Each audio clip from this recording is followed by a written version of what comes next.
everyone, and welcome to the newest episode of Adam's TV Podcast, where we're breaking down American Idol. We're going to go through the episode. My name is Adam Samuel. I'm your host for today, and I'm joined today by my co-host, Eric. Eric, how you doing? Doing great. How is everybody? Can't wait to break down I'd say B minus week of American Idol. How'd you like the show, Eric? As I said, B minus. I didn't think it was great. No one really stood out like by a mile, but no one was particularly terrible either of the people who made it through. So there's been a lot of auditions. I mean, just before we go into the show, I want to talk about what do you think about the format of the season? Because we're getting 10 hours of American Idol auditions and not nearly as much of that for the live rounds. Are you a little concerned about that? I wouldn't say I'm concerned about it. I think it's a stupid move. I mean, honestly, I think the most of the diehard fans would prefer it if you just showed the auditions of the top 48 per se. Just show their auditions and that's it. And don't show any of the bad ones. Don't show any of the rejects. Show the top 48 and then just go to Hollywood Week. Show those people again. You could probably get through the first couple rounds of the show in about 3 weeks total, I think, if you did it right. You know, they always talk about like going on. I feel like every season they bring this up. They're like, "Oh, we don't do the joke auditions anymore," and they're always here. They're always BSing. I just feel like they don't want to say they're doing it, but they really are, which is just it's how the show goes. It's something that separates it from The Voice, which is one thing I don't really like about that. Separate yourself from The Voice by focusing on the contestants. That's how you're supposed to separate yourself from The Voice.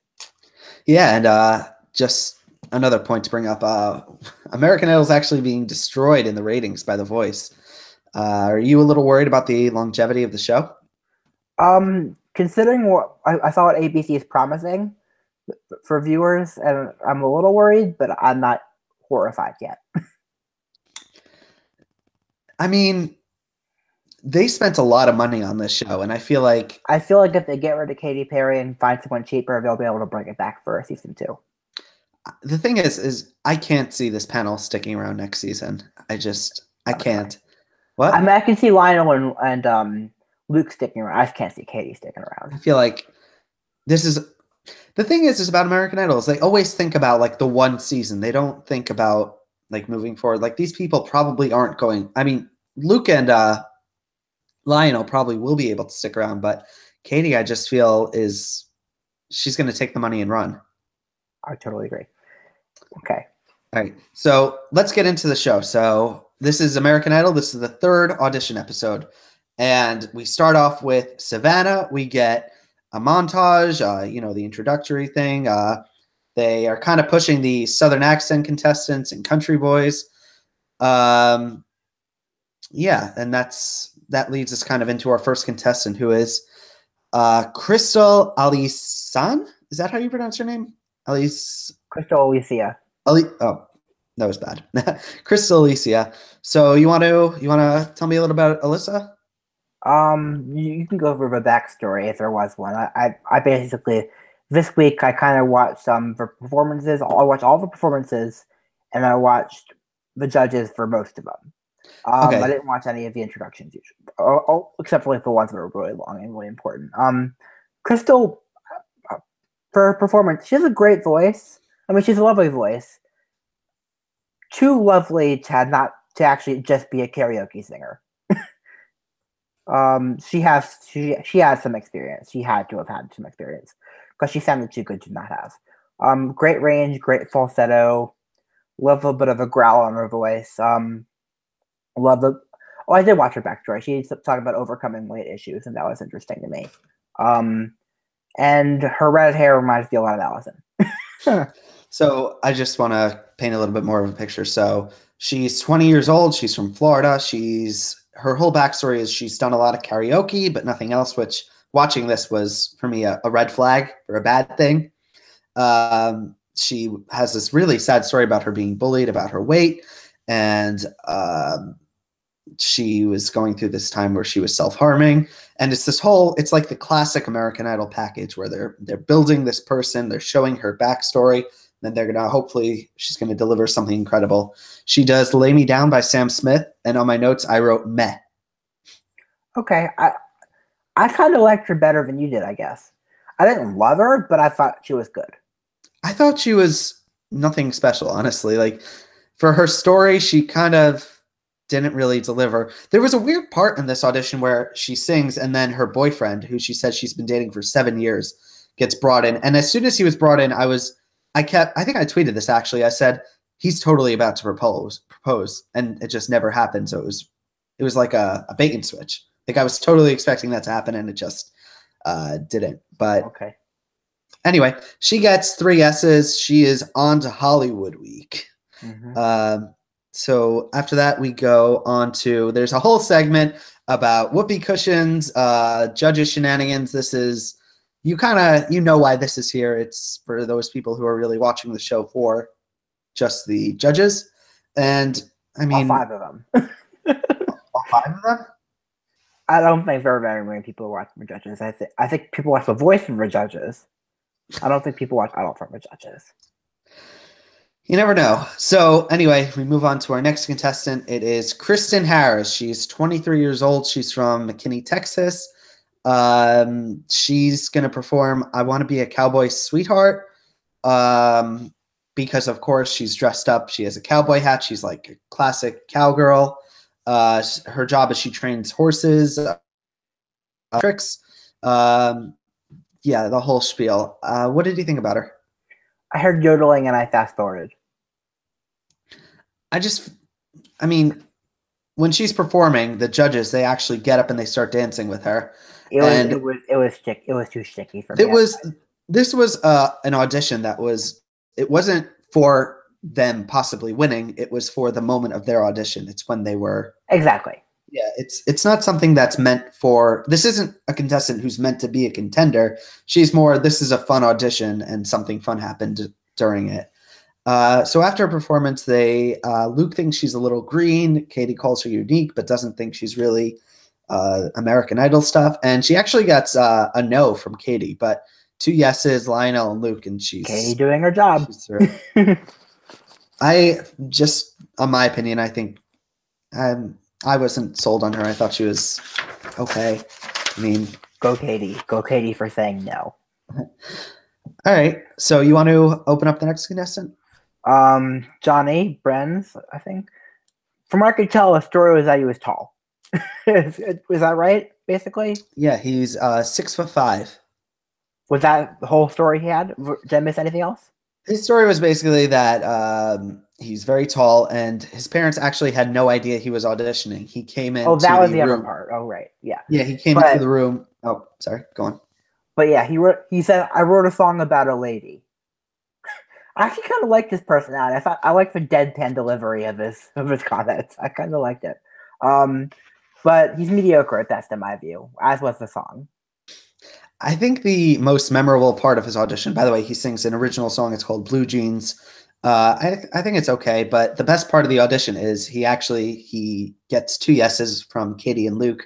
Lionel says no, but before he walks out of the room, he calls his parents, and his mom answers, and his mom talks to Katy Perry, and his mom is like, "This is not Katy Perry," and Lionel actually has to sing a little to convince her, and that was the best part for me of this audition. I felt like that was what made it. For his voice, I don't think it was a little bit sleepy. I think he's one of those very malleable contestants who can easily fall under the influence of production, and give him like an uncomfortable Imagine Dragons song like Believer and have him do it without don't make me think of that. Yeah, but like that's the kind of thing that I see happening for him. Like right now when it's small and it's in the audition room, it's good enough to impress the judges, but if he gets to the live rounds, I feel he is someone who could easily be tossed aside. Do you agree? It's a big if he even makes it to the live rounds. We'll get to spoilers later, but okay. So he's through anyway. And we're moving on. We're leaving Savannah. We were in Savannah, right? Yeah. We're leaving Savannah and we're going to LA.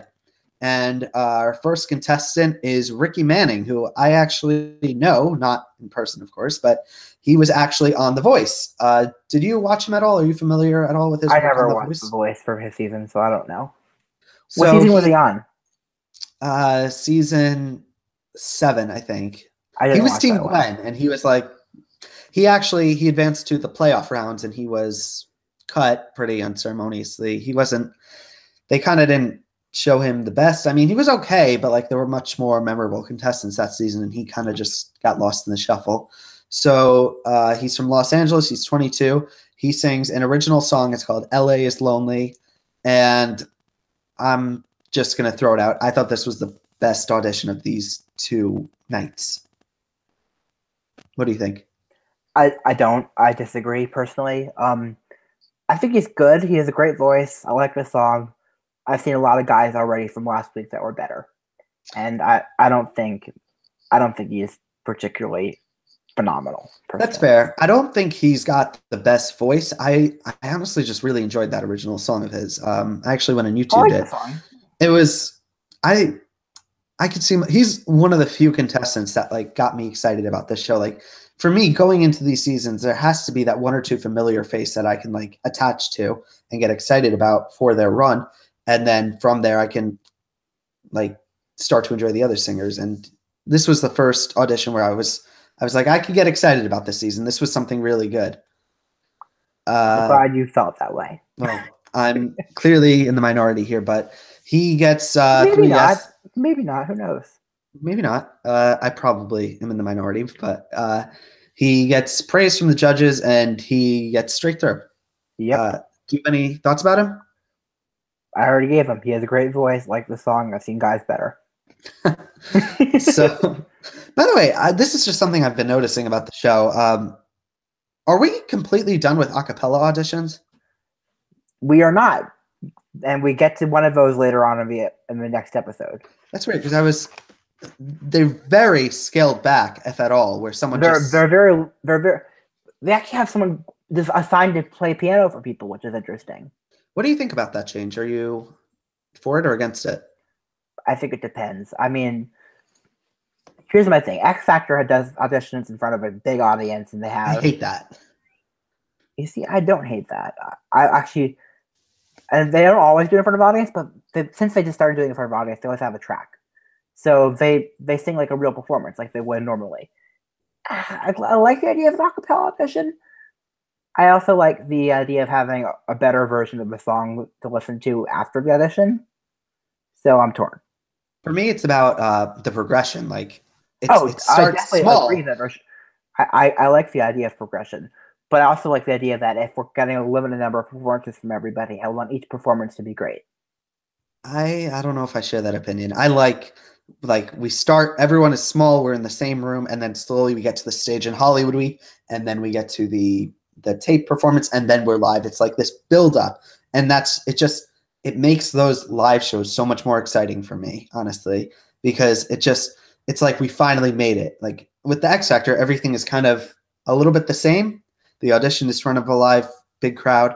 I like that it builds up to these live shows. They make them so much more impactful for me because this is the first time. This is make it or break it on the big stage. You're given all the tools of the American Idol show, and it's half the fun for me a little bit. Okay, that's fair. I think it's basically if they had more live performances, I wouldn't be complaining. I would be happier with a cappella auditions. Okay. But if they're going to cut back on the live performances, I'd rather have more performances that I would like go back and listen to afterwards. It's genuinely that simple for me. Anyway, that tangent aside, we're moving on. We get a montage. Before we get to Effie, we get a montage of terrible original songs that are bad, and one song actually is bleeped out, and I don't like these moments. I mean, they're not as bad, but I don't like that we're kind of making fun of their song writing skills. But anyway, that aside, we'll just keep moving on. We have Effie Becerro, 26 years old. She's from California. She does an original song. It's called Troubled Mind. She's a property manager. And when she walks in, I thought I had one impression of what we were going to get with her. And my what we actually ended up having was completely different. She has a big voice. It reminds me of, it's not coming to me right now, but she has that like very husky voice where it can a little bit, not anywhere close, but like in that same vein of Adele, like with the big, powerful thing. And I actually was really feeling it. What about you? Here's my thing. To me, parts of it, when she got to the really belty parts, it sounded a little off to me, which I don't know how that's the case because she's singing her own song, so I don't know what's right and what's wrong. But I liked her personality. I liked that she could play the piano and write the music, and I think with a little bit more control and training, I think her voice has a ton of potential. But I wasn't blown away by the audition. Well, just for my notes, I have her voice is very rich. She actually is one of the first auditioners of the season to get a standing ovation from the panel, which After is something I completely don't like. I don't like a standing ovation. Hate that. I feel, especially this early. Yeah, I don't. I feel like the judges should have like one or two standing ovations all season because it waters down the meaning of having one. Because Effie's great, but like if she gets cut in Hollywood Week, then what was the point of that? Yeah, I'm not a fan of it. But when she finishes and she sees the standing ovation, there's this really cute moment where she goes, "Oh golly!" and it was very like she was like really excited, and I was empathizing with her, and I really liked her. I like her a lot as a person, and I like that I think she has a ton of potential. I don't think that one performance showed it off at its strongest, personally. Yeah, she was a favorite of mine so far. We're up to Ricky and Effie for me are my favorites. So you ready to move on to next auditioner? Go ahead. Okay, so we're going back to Savannah. We have Tyler Gordon. He's 25. He's from Illinois, and he has the nickname Cougar, which is the first time I've ever heard that nickname for a man. He can't wait to meet the judges. He claims to have a 6-octave range. This was exactly what I expected it to be. This was a joke audition. And that's all I wrote. Joke audition. That's enough. Fast forward. He wants to bring back metal. Was metal ever gone? I mean, no. Some people. Oh God. Regardless, we're moving on to Johnny White, 7th auditioner of the night. He has they pull out all the stops for this guy. He's got this whole backstory. He's the last auditioner of the night in the town. He was adopted at 7. He had a difficult upbringing. His mother was on drugs. His dad's in jail. Just a whole lot of not pleasant things. And eventually he gets adopted. And he has this music coach. Her name is Miss Finley, and they really paint her as like the saving grace in his story. He actually starts crying just like thinking about her. And then he goes into his performance. It's a Man's World by James Brown, made famous on the Idol stage by Joshua Ledette. And what did you think about it? If you're gonna pick this song, you have to absolutely nail it. He didn't. I've heard the song done so much better before. That's my opinion. I think he has a good voice, but he should have picked a bit different song. I'm not a fan of anyone on these shows singing this song because there are certain songs that have just been made such a mark on it that you're never going to compare. And this was a prime example of it for me. I wrote it wasn't what it needed to be. And the judges actually asked him to do a second song. And while they're doing it, Lionel comes up to him and puts his hands on his shoulders because he's moving around too much. And they seem to like the second song more. I don't really have much of an opinion. I don't think this was great. They built it up to be something, and Katy Perry actually even says that he's a top 10 contender to make it there. What was she listening to? I wasn't listening to that. Yeah, and anyway, he's through. What? He's through though. So. He's through. I feel like they were trying to paint him as something, and it wasn't coming across for me. But anyway, so next we have Caleb Hutchinson. He's 18 years old from Dallas, Georgia. Just looking over my notes. He sings "If It Hadn't Been for Love." He is a country boy. And there's something that stood out for me. I don't know if this came across for you, but he wasn't blinking like the entire audition. He was just. I didn't notice that. I wasn't paying close. I kept noticing that because he was like, it was like a dead stare. And this might have just been me, but that's regardless. I can totally understand why he's here. He's a country boy. He's filling the country niche on the show. His parents, he has a story. His parents are very supportive. Almost to the point's a little bit stage parents, but regardless, he performs. Did I say what song he did? He did "If It Hadn't Been for Love" by the Steel Drivers. You said that already, but I kind of grudged out. So glad you're saying it again. Anyway, so he sings that song. What did you think? So here's my story. I saw Trent Harmon in concert last Friday, in Annapolis. Trent's the type of country singer I like because he has range, he has a ton of charisma, and he sings the type of songs I like. Caleb's the type I don't like. He's talented, charismatic, not my type of singer. And I'm worried that he's going to go really far and possibly win the show. I don't see him winning at all. I feel like he reminds me of, do you remember Dexter? I think was his name. Oh, I hope he pulls a Dexter and comes in 7. I mean, I could see him like, if he was to fill, if they cast him as the country boy of the season, I see him cut between top 10, top 8. I don't see him being a threat. I feel like there are other people who would be more of a threat than him, but I don't know. I'm not quite sure. But regardless of our opinion, he gets 3 yeses. He is moving on. So good job, Caleb. So next we have Shannon O'Hare. She is 17 years old from Morrisville, North Carolina. She does When We Were Young. She has a story. She's from a town where she has a lot of cows. There's farms. She nannies to a 9-month-old. And what did you think of her performance? Likeable. She can sing fine. Far from the strongest girl on the show. Also, just to her story, she has her family's fallen on some financial issues. She's really painted as all American. Like they show her house and she has a flag. Like they were trying to paint her as, you know, that kind of person. They call her a songbird. And I mean, on my notes, I just have she's good. Nothing that's special. I mean, same here, basically. Like I'm trying to just come up with some more things, but that's the vibe I'm getting with that. A lot of these contestants, it reminds me of Disney. It's very safe and it's very non-offensive. It's very like, I kind of miss on American Idol. We'd get that like one joke audition who was actually good. Like we would get the Hee Jun Han, that guy, Norman Gentle. Like that wasn't good. I'm just putting it out there. Like there's hilarious. And I loved him, but he wasn't actually a good singer. I'm just saying that I feel like we're not going to get that this season. I feel like we're trying.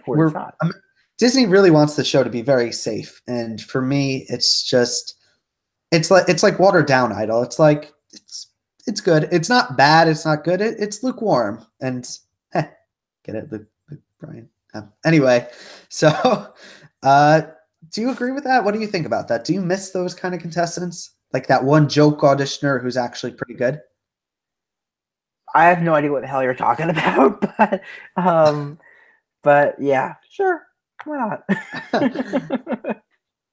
Well, that's awkward. Anyway, now I feel embarrassed. We have Amelia Harris. She's 26 years old. She has this really big story that they tell of her. Her father is actually a songwriter. He wrote Great Balls of Fire and Yakety Yak. I'm not sure if he wrote them or he just contributed to them. His name was Jack Hammer. Amelia has a story where she met him for the first time at 16, and they have this awkward reunion, but they eventually are able to reconcile. But he eventually came down with dementia in his 90s. And yeah, what did you think about Amelia? I thought she's good. I like her better than Shannon, at least. I've also heard this song better. And actually, you're not going to like who I heard better, but Caleb, I think, season 13 winner, nailed the song, especially with Gina. When they sing it together, they nailed it. And they sing the snot out of it, is what I wrote. Really did a good. Didn't love it.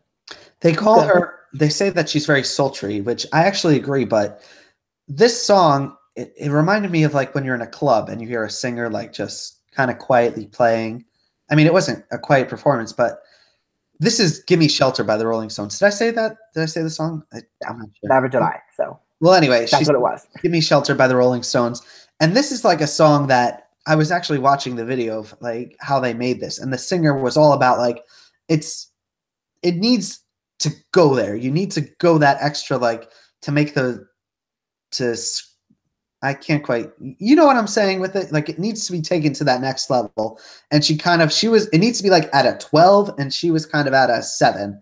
Like she needed to power through. It needs more like oomph to it. And she kind of like, it was good, but it was very. It was a cover. It was not a good cover. I feel like there's been a lot of hype around her. I'm seeing a lot of people are like fans of her, and I agree that she's good. I'm not saying she's bad. I'm just saying she needs a better song than "Gimme Shelter" because she needs something. I think with a better song choice, I would like her. I would be a lot more enthusiastic. The contestant that I would think of that she should look to, for those people who've watched The Voice, is Amy Vachel. She's in the similar vein. She took songs like "Hotline Bling," "Blank Space," and she made them like these like cool, like clubby songs, which is I feel the niche that she fits. And I'm just saying "Gimme Shelter" wasn't that. But I'm still a fan of hers, and so are the judges. She gets 3 S's. And Katy Perry actually says top 10 contender. Again. She needs to stop saying that. I mean, at this point, we're going to have 24 contestants in the top 10. Yeah. Well, anyway, so any other thoughts you have on Amelia? Nope, I'm good. All right, so moving on, we get a segment. It's all about the contestants are bringing they're bringing the judges gifts, and each person, I mean, it's kissing up to them. There's actually this one segment that was getting a bit of airtime in like more mainstream media where someone said, Luke asked them, "Who's your musical inspiration?" And the person says, "Taylor Swift." And Katie's like, they were kind of building it up like this would be awkward, but Katie's like, "No, I'm actually, I love Katie. I love Taylor. She's a good songwriter." And this is there to feed the tabloids, right? Yeah. So yeah, that's pretty much it. And we're moving on to the next Taylor Swift used to be a good songwriter. I'll put it that way. Taylor Swift used to be a good songwriter. I could talk about her for a while. I liked her more when she was country, but I actually did too. I love her old songs. They're, in my opinion, much better. But anyway, we move on to Ryan Zamo. He's 28 years old from California, and like they were building up, he comes bringing gifts. He gives them organic skincare products, which I just thought was so funny because they blurred out the logo. And I felt like that was exactly what he was going for. Like this was in my opinion, this was someone just to put it out there. He's a not the best singer. He was kind of meant to be a joke. And I felt like he knew that he was the joke and he was bringing the skincare product to pimp his company. But the ironic thing is they actually blurred it out. So he kind of didn't get anything out of it, but he goes ahead. He does a personal favorite song of mine, which is "Gravity" by Sarah Bareilles, and painful. Absolutely takes a knife to it and just slaughters it. I literally wrote in my notes one word: blah. I mean, I love that song. It's one of my songs that I. Oh, it's a great song, and yeah, that was painful. Painful. I want to move on. Remember Alex and Sierra when they did that? Like, yes, I do. So, I mean, that's how I know the song. Actually, they were really good at it. Sarah Bareilles is wasn't incredible songwriter. She's someone who I've always wanted to be a judge on one of these shows, which I think she was for the acapella show, which I don't know. She was a judge of a sing-off, yeah. She was good, I think, what I heard. If she was a voice judge, she would be my pick. But anyway, moving on. We have Milo and Julian Sposato. They are 17 years old. They're twins. They're from California, and they do this whole segment about like talking about them being twins, and that's kind of their whole shtick. It's, I don't know. But anyway, they come into the audition room. They sing "Runaway Baby" by Bruno Mars. It's kind of like a duet, except it's not. A little bit. I'm not quite sure. And they perform with. They bring like their whole band. They have a trumpet. They have someone. I think it's their father playing guitar. And what do you think? One's gonna go home first. We're not both going at the same time. That's the first thing. I think Julian's voice was slightly weaker, but neither of them were truly stellar. And again, that song was nailed again on the show by Joshua Odette, actually, and this wasn't good. For me, this raised a point that I wanted to mention. I don't think it's fair that some of these contestants can have like a full band with them, and someone who maybe can just play guitar has just that. And like, if I would never audition for the show because I can't sing to save my life, but if I can't play any instrument, and that I feel like that instantly puts disadvantage on you. Yeah, it's kind of rude. It's kind of stupid. But I think audition should either be all a cappella or all with the actual provided band. I totally understand why they do them, though. It's because they want. I feel like they think a cappella performances are a little boring, and they want like a little bit more fun to them. But I mean, I understand it, but I don't really like it. Right? Okay. A little bit. Kind of agree. Do you agree? Yeah, sort of. I don't like if you want to. I think you could either be accompanied on piano, you can do it a cappella, or you can play one instrument. Those should be the rules. Well, anyway, the two are through. I don't see them like a lot of the other contestants. This was an audition.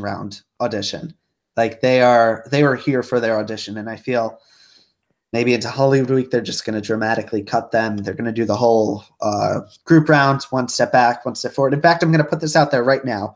During group round, there's going to be a segment where they're going to be in a group, and one's going to be in the front, and one's going to be in the back, and it's going to be drama, right? We'll see. Either that or they'll be in the rooms of doom or whatever it is. Rooms of doom.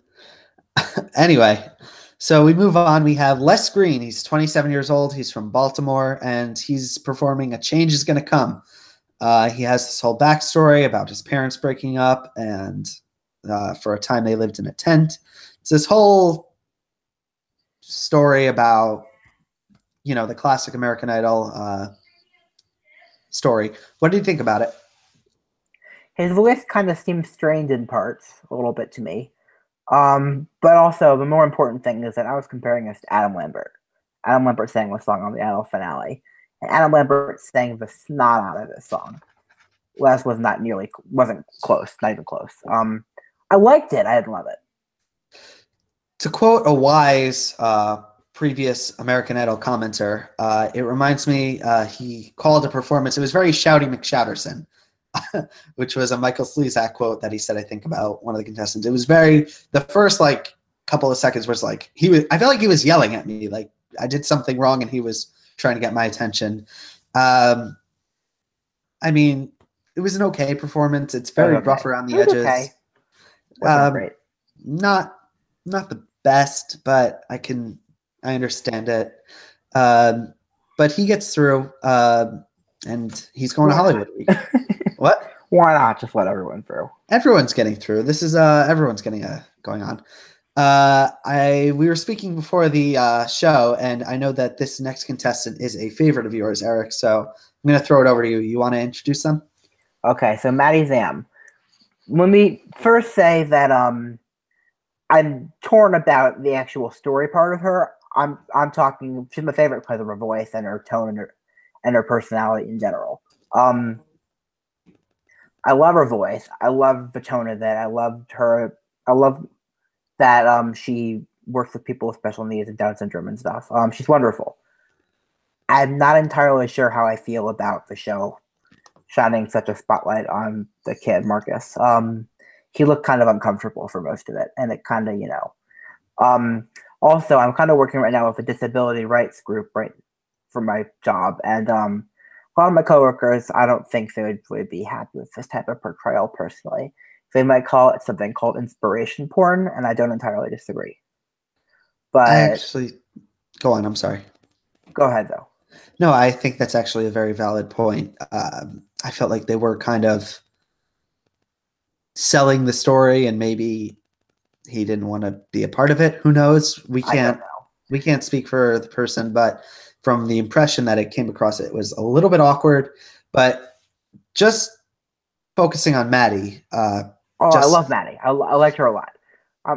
My complaints are all about the show and how they did that. But for Maddie, I love her. I like her voice, like her tone.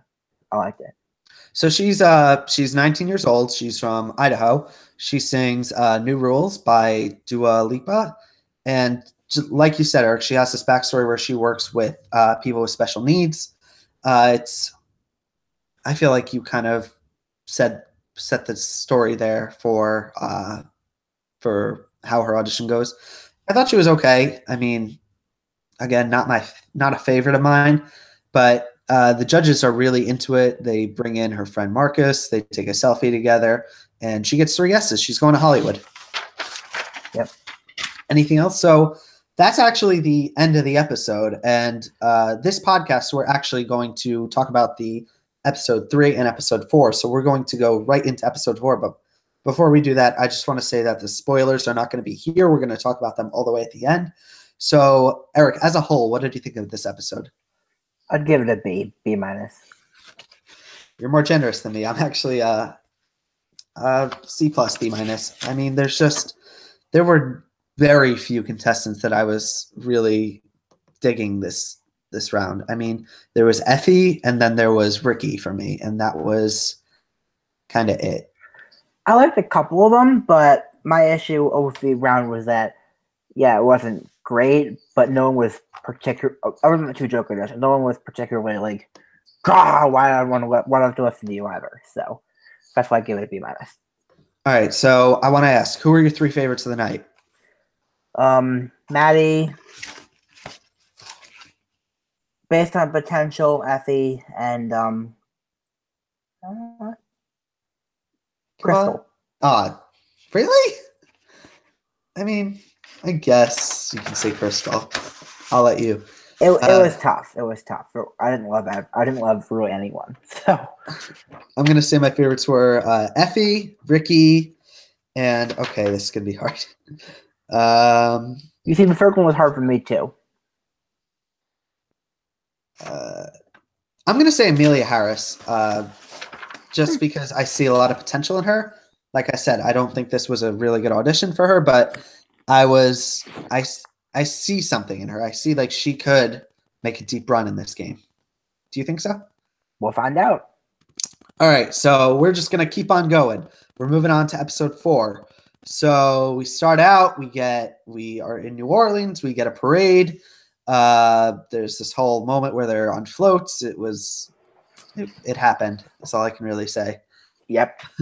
And we go into right away into our first auditioner. It is Trevor McBain, 22 years old, from Oklahoma.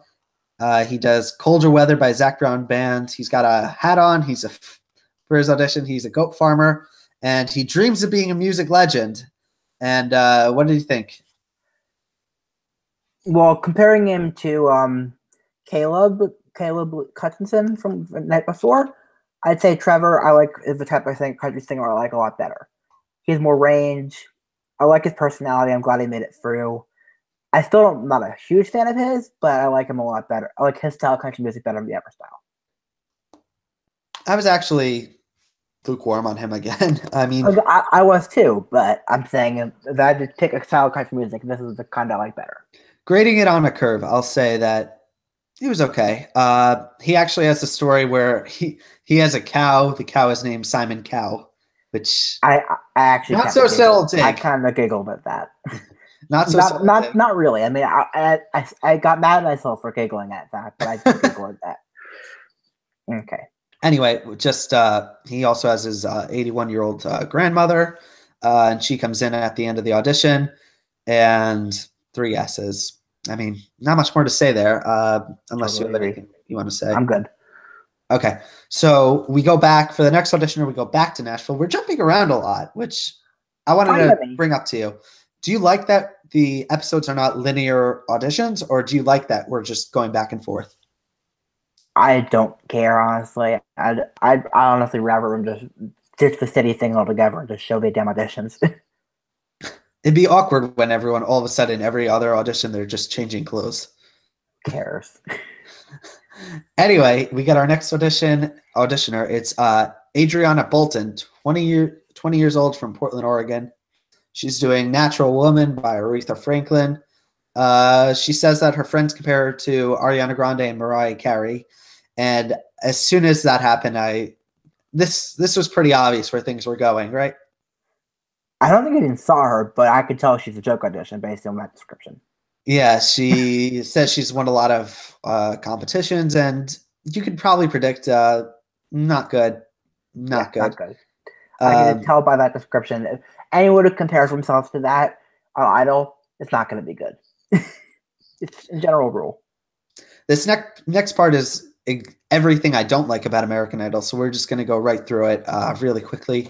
We get a montage of bad singers and dogs. There's a lot of dogs there. We're not even going to mention some of that stuff that happened. Just an awkward segment, not a fan of it. And it leads us into our next contestant, Genevieve Linkowski, 18 years old, from Michigan. She sings "I Won't Give Up." She has the story. She has 10 children, 10 siblings, and she's the oldest of them. That'd be really awkward. She's 18 and she has 10 children. That would have been really awkward. She has 10 siblings, and she sings a lot in the bathroom, practicing because she says she likes the sound. And because she needs a story, she brings up her mother has some issues with her heart. But taking all that aside, she performs. And what did you think?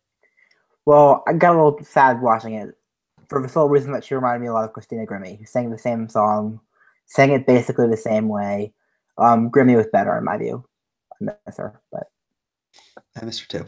So for my notes, I have that she's very green. The judges were, I keep calling them coaches, but they're judges. The judges were like throwing out like I'm a voice for judges too, to be fair, but they were very what's the word? Sensational about about her. Effusive. They were very like this girl is going to go really deep. I think that actually she's pretty good. I think she's very malleable. I feel like for better or worse, I feel like she could be very strongly influenced. I feel like with a proper coach, she could do some real damage. If I was a coach on The Voice, I would want her on my team because I feel like there's a run for her that I could see her going through, where she is someone who's very versatile. She's a ton of potential. She has a ton of potential. I really was a fan of hers. I think she's someone to look out for. She was a standout for me. Did you get the Grammy connection at all, or no? I actually didn't, but now that you're mentioning it, I do kind of see it. Yeah. Anyway, she gets 3 yeses. Of course, she's moving on. Okay. So our next contestant is Kennedy Rittenhouse, but her name is spelled weird. It's like K-E-N. Yeah. She's 19 years old from Oklahoma. She does I Told You So. Chicora, Oklahoma. What did I say? What? What did I say? You said Oklahoma, but that's not the important part. Oh, I'm sorry. The Oklahoma part isn't what matters. What matters is the Chicora part, because the only reason she's on the show is because she's from the same place as Carrie Underwood. That basically sums it up. Her entire package was her connection to Carrie Underwood, and when she was in middle school, how they sang a duet together. Yep, that's it. That's it. Like many other contestants, I feel like this was a audition round audition. Yes. This is not someone who's meant to be a contender. It's a story with her that they can show 100%. the audition. And she performs I Told You So. I Told You So. Get it? Yeah. So she does a performance, and this isn't actually, I don't really like this Carrie Underwood song. I like a lot of her music, but not this one. And I found her unremarkable at best. I'm like, you're only here. I don't like to be mean, but you're only here because of your story. Totally. But the judges actually request another song, and she picks, in the worst decision that should ever be made on these shows, she picks Firework as her second audition song. I forgot about that. Oh, yeah, that was good.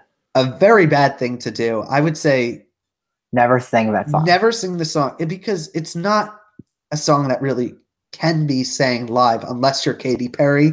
And even she can't sing it live. She said she can't sing. Yeah, she says she can't sing live. It's not a, you're just, I feel like it's something that the producers could push on you, and I just totally.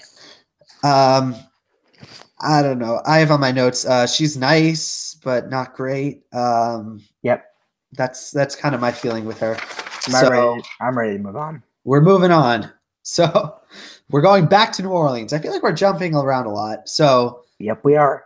We get to Brandon Elder. He's 22 years old. He's from Alabama. He does an original song. We skipped Victoria and Brittany, did we? Victoria, no. Victoria and Brittany are next. Oh. I watched it on YouTube, clearly. Oh. So the order's wrong. Brandon, like I said, he does this original song. He says he's been singing only for a year. He has this story about his biological mother had him at 15 years old. 15 or 16, I think. And apparently she traded him for a car to some other people, which doesn't seem, I don't really know what to call that, but it's a really weird story. Yeah. Very sad. And he eventually gets adopted by a determined single mother, and it's a really sad story, which is classic the American Idol audition. Idol. What? Hello? I'm here. Oh, sorry.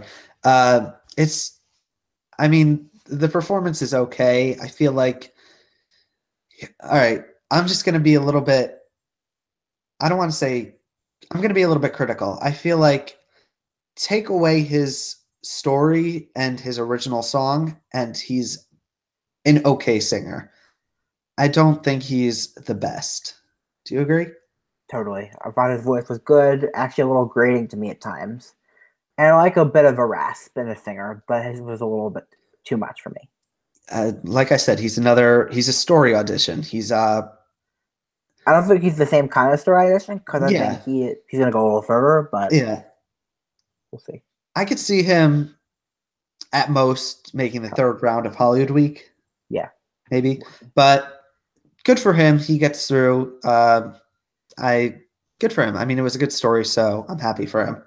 So before we actually get on to our next audition, we have a segment about puppies, because everyone loves puppies. And it's Katy Perry's birthday, which is weird because the auditioners are jumping around so much that you don't even know where this party took place unless you're like keeping track of that. So she actually has a birthday party, and she gets a puppy as a present. Which, I mean, I would like a puppy as a present. I have 2 dogs. At some point, I'll show them on this podcast, but not now, not today. Anyway, so that kind of leads us into our next auditioner. It's Cody Martin. He walks in and he sings "Happy Birthday" to Katy, and while she's singing, she actually pulls out a birthday hat, and they don't even ask for a song. They say, "Okay, you're through," and it's like a really awkward moment. I feel like he wasn't even planning to come in and sing that song. But what did you think about him? I didn't even watch it. I thought contestant sings "Happy Birthday." I'm like, okay, he's not going through. So we went through. He actually did make it through, but that's great. They didn't show his backstory at all. He just literally walks in, sings "Happy Birthday," and then they're like, "Okay, here's your ticket." Which is wonderful, actually. Which you know exactly what this means, right? This is a contestant that's kind of they're not. He was only. He gets a free trip to Hollywood. Yeah, I would like a free trip to Hollywood. Good for him. Good for him, but I mean, not the best. I don't see him lasting long. He was only really featured because he did this cute little moment, but I mean, okay. So that leads us into our next contestant, which is Victoria McQueen, and she is 15 years old from Georgia, and she was born the day Idol started. She was born the day Idol started. What did you think about Victoria? She made me feel old, so I don't like her. She has a nice voice, actually. I was impressed that she decided to sing a cappella, as we were talking about earlier. Was she the only one? She She was the one that at least I noticed because the judges kept pointing out that she decided to sing a cappella, and it was a hard song to sing that way. Now it's a special thing when you're singing in the traditional idol form for the show. Yep. But I like that she did a cappella. I did too, and she was good at it. She did fine. I liked her a lot. The thing is I actually, the only thing I took from her wasn't her singing. I took from her that her birthday is on the American Idol premiere date. So she does Don't You Worry About a Thing. It's Stevie Wonder. And I mean, she's very happy. She seems very cool. But I don't think she's long for this competition. Oh, I don't think she is either, but I did like her a lot. And I actually mad at her for making me feel so old. Well, she ends up getting through. So, I mean, good for her. Yep. That's a story. That's a story. It's a story. I feel like I say that a lot. That's a story. Mm-hmm. So you ready to move on? Yep. All right. So the next contestant we have is Brittany Holmes, 28 years old. She's from Texas. We've seen her already because of the AMA thing. Spoilers. We're not up to that yet. Spoiler. That aired on TV already. All right. Well, she sings I Have Nothing by Whitney Houston. Just a little bit about her backstory. She's a vocal coach. And Eric, you want to talk about what's going on with her? There's some interesting things going on. Okay, so on the AMA Awards, they had 3 auditions that kind of almost made it, but didn't. And they let us vote on, send one of them to Fruit of Hollywood, and she won the vote. So we've seen her audition already. My problem is the song she picked, I Have Nothing, was overdone, and she didn't do it well enough to stand out. So I wasn't really surprised that she didn't make it at first. I mean, I didn't think she was that special, period. I mean, she was good enough to, she was definitely good enough.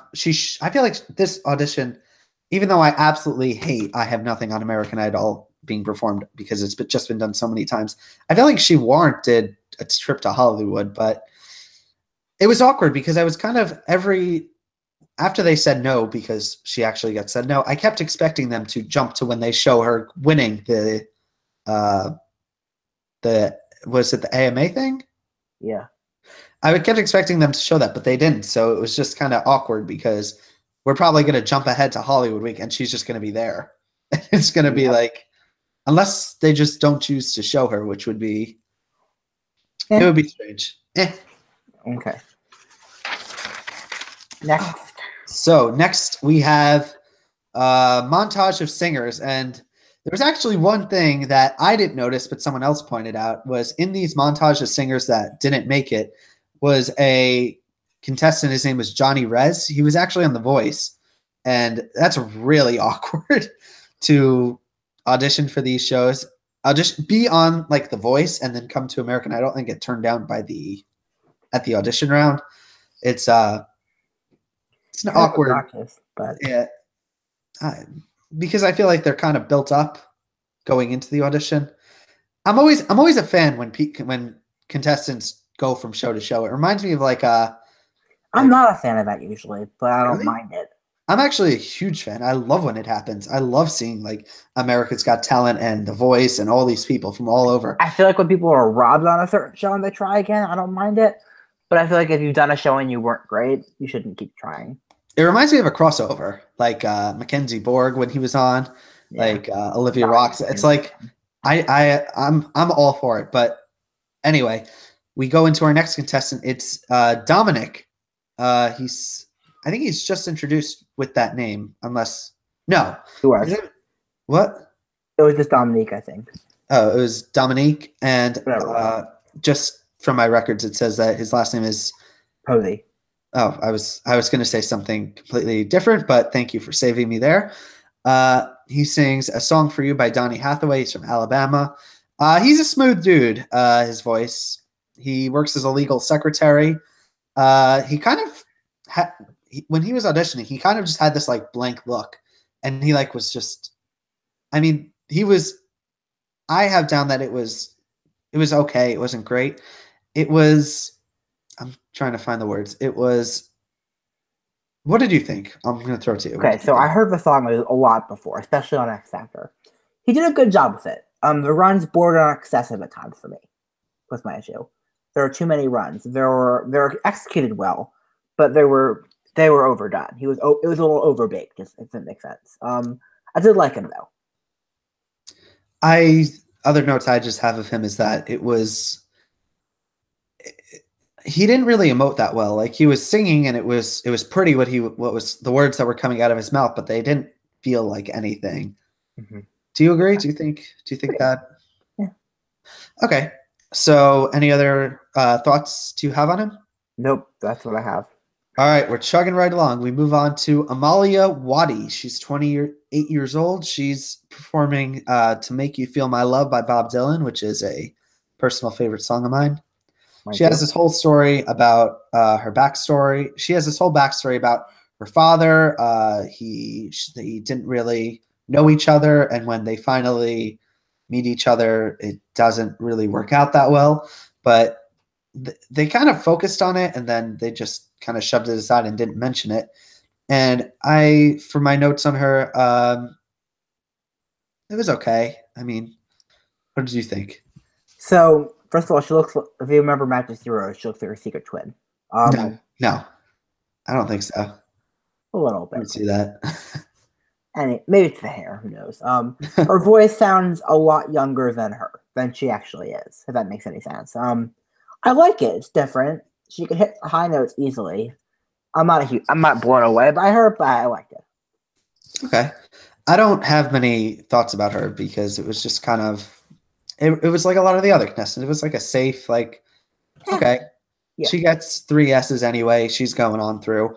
So good for her. Mm-hmm.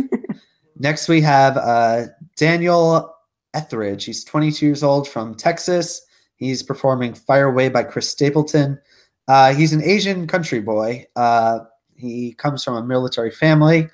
What'd you think about him? I like him.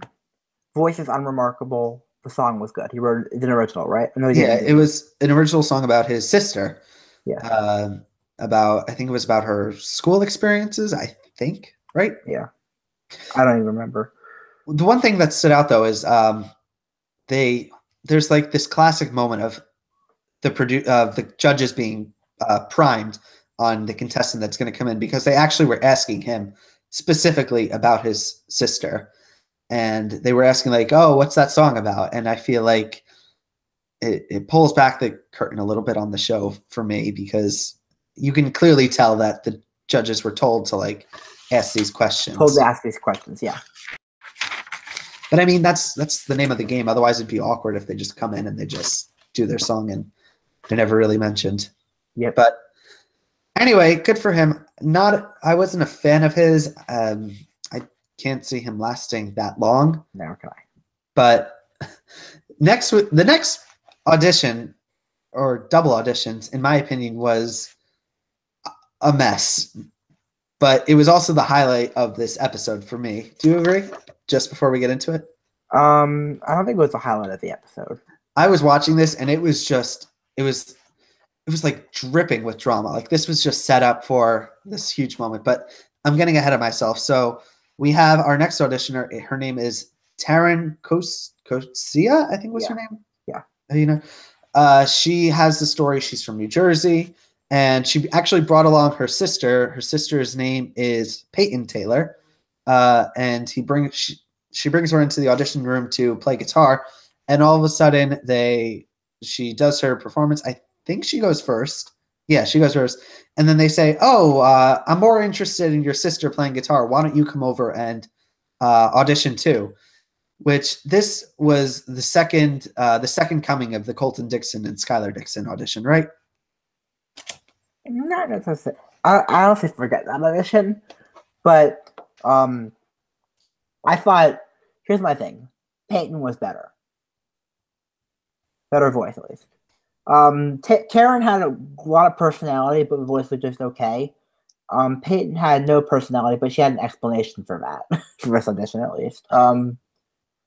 And I didn't love either of them, but both of them were good. You knew, like, they were painting it that, because this girl, she didn't walk into the audition room without signing like all those papers.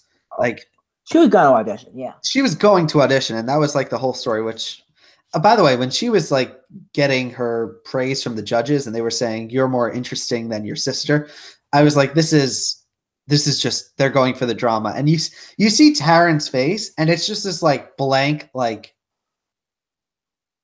she looks furious. Like she's she's ready to get out of the room and like scream. But anyway, just to talk about what she does Masterpiece by Jessie J.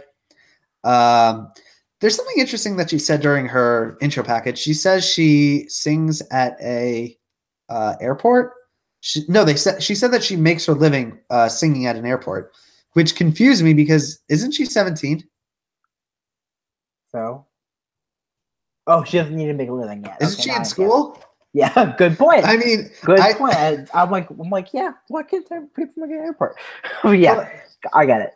Yeah, I was so confused. I was like, wait a minute, you're 17. Why are you making a living and why are you singing? Like, aren't you in school? But regardless, you should be learning stuff. Yeah, you should be learning stuff so you could be a podcaster. So her sister is 3 years older. She does Angel from Montgomery, and they build her up and she gets 3 yeses and then they go to commercial. But before they do, they paint the story of Taryn's not going to make it. And you just see her face is like, she's ready to like start bawling. Like she's the one who went through everything. And all of a sudden now her sister's going to steal the moment. But that actually all turns out to be irrelevant. And they both end up making it through. For now. One of them is going to not make it, I feel. This is going to be another. They're getting cut at different times. They're that way. Totally getting cut at different times. Do you have any final thoughts about the sibling duo? Not really. I think Peyton was better overall.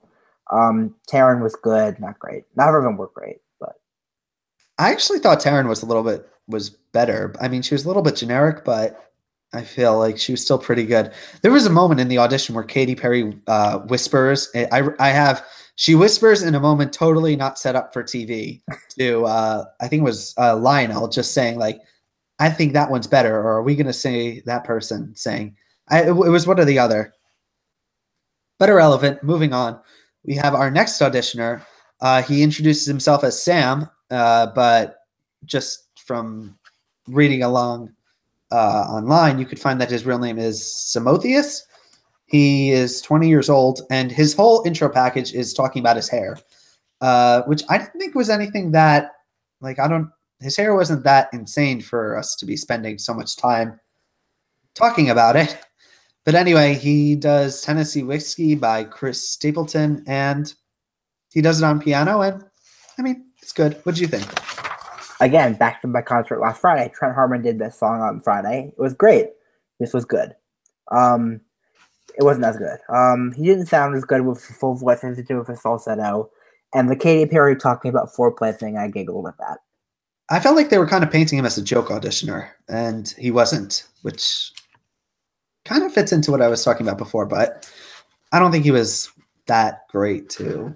I don't know. He's okay. So we actually are moving on to our final contestant. I feel like we've been talking for a while. We have. But we move on to our final contestant. Is it Marcio or Marcio? Pick one. We'll just. I'll leave it up to you because I don't want to get in trouble for doing it wrong.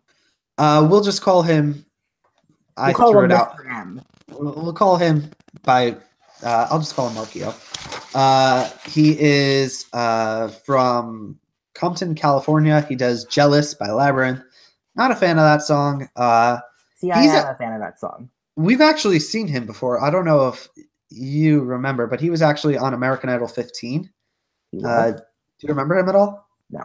I don't think he was showed at all. He was probably just cut unceremoniously. I was just I didn't remember him. I learned that from other people telling me online. But he has this whole story. It's the pimp spot. We got to go for the classic heartstring moment. He has the story. He and his sister ended up in foster care. His sister got pregnant, but she had a lot of drug use. and eventually he ended up becoming the father to this child. Not literally the father, but he adopted the father so that Adopted child. the adopted child, so that he wouldn't have to go into foster care. Mm-hmm. What'd you think? Love him as a person. Loved his story. I've heard this song done better, is my thing. And again, it's a weird X Factor reference, but there's a guy named Cyrus who did this song on the finale of X Factor in Australia, and he nailed it. He played the piano to it and sang it really well. Made me feel with a much better job at the song. I'm not a huge fan of his voice, Marcio, on this song. For some reason, his voice actually kind of annoyed me a little bit. The way he drew things out, I think. I don't know why it was. I'm assuming maybe it was because he was so emotional. I think he has a ton of potential, and I think that he can do really well. I wasn't blown away by this audition. Okay, I think that's fair. I kind of echo your statements. I don't think he's the best singer. I thought he was okay. I feel like I said that a lot this episode, and okay, I don't know. Okay is the word of the episode. Yeah, that's like I said. Everything is very. It's not bad, but it's not amazing. It's okay. Yeah. Which kind of is summing up my feelings of this season, which isn't that great. I feel like this season I think this season has potential still. I'm not writing it off because I've seen lots of shows where the audition rounds were all mediocre and then the show got a lot better over time. Well, anyway, that's actually the entire episode. So just before we get into spoilers and our own stories, I just want to ask, who are your favorite three of the night? Let's see. This night, tough. It's actually a lot tougher for me than this one. Me too. This one's a lot harder. Genevieve. Definitely Genevieve. Victoria, maybe, actually, I kind of like. And Marcio. I don't think I can even come up with a top three. I'm just going to say Genevieve. Okay. So yeah, that is the last episode that we have for you tonight. Before we get into spoilers, I just want to say for those who are going to be leaving us tonight, my name is Adam. My Twitter is Adam Soapbox if you want to follow along. You can keep up with the podcast by subscribing, by following us on Twitter. I run two separate websites. I run a personal website where I talk about short stories and me just talking about myself because I like doing that. And I have my TV website. It's adamstvblog.wordpress.com. Also, my personal is Adam Soapbox, like my Twitter account. And yeah, what do you have to say, Eric? So my name is Eric Ascher. You can follow me on Twitter at Eric_Ascher. My personal blog is thoughts.ericasher.com. I'll be posting all the notes I took from this episode along with embedding this episode on the blog. And yeah, just subscribe to Adam's Twitter, my Twitter, Adam's YouTube. If you want to subscribe to my YouTube, you can as well. Post a lot of concert videos up there. Yeah, just keep in touch. I've been hearing from my coworkers that they've been watching the show, which is pretty cool. So that's hi, awesome. Everybody, if you're watching. Well, anyway, so that's actually both the episodes. So now we're going to go into spoilers. So this is your spoiler warning, everyone who doesn't want to be spoiled. I'm going to make a sign to hold up to the camera at this point of the episode. We should just have for next week. Just spoilers. That's what I'm gonna do for next week. Okay. I'm just gonna. I should put that's my project for next week. Okay. Okay. So before we get into the top 24, I just want to talk about the contestants from tonight who make it into the top 50.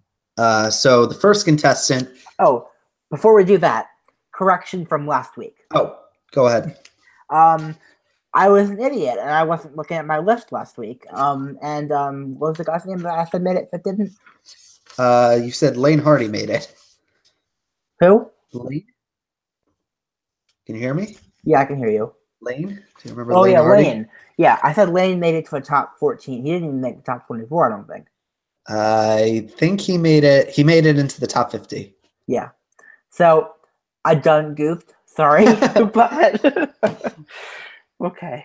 All right. So people who made it into the top 50 were Amalia Wadi, Amelia Harris, which good for her. I liked her. Brittany Holmes, Effie Passero, which is good for her. I really liked her.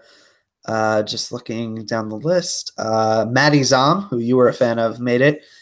Shannon O'Hara and also Victoria McQueen. Those were the girls. Was there anyone you're surprised who didn't make it to the top 50? I didn't really pay attention to who made the top 50. I only paid 24 and 14. All right, so we'll get to that in a sec. I just want to run through the guys who made the top 50. We have Caleb Hutchinson. Yep. Dominique. Yep. What's his name? Johnny Brent, who he was okay. Mm-hmm. Marky O'Donnellson. I mean, you got to have that story. Yeah. Les Green. Milo Sposato, who was actually one of the twins earlier in the show. So good for him. And so Milo made it further. Milo made it further, which you know is going to be a totally dramatic moment. Also, Simotheus made it through. Trevor McBain made it. Yep. And last one, Ricky Manning, my favorite of the night. Okay. All right. So anyway, throw that all out the window because we move on to the top 24. And of this episode, the people who made the top 24 were Amelia Harris. What do you think about that? Yeah, me too. Effie Passero.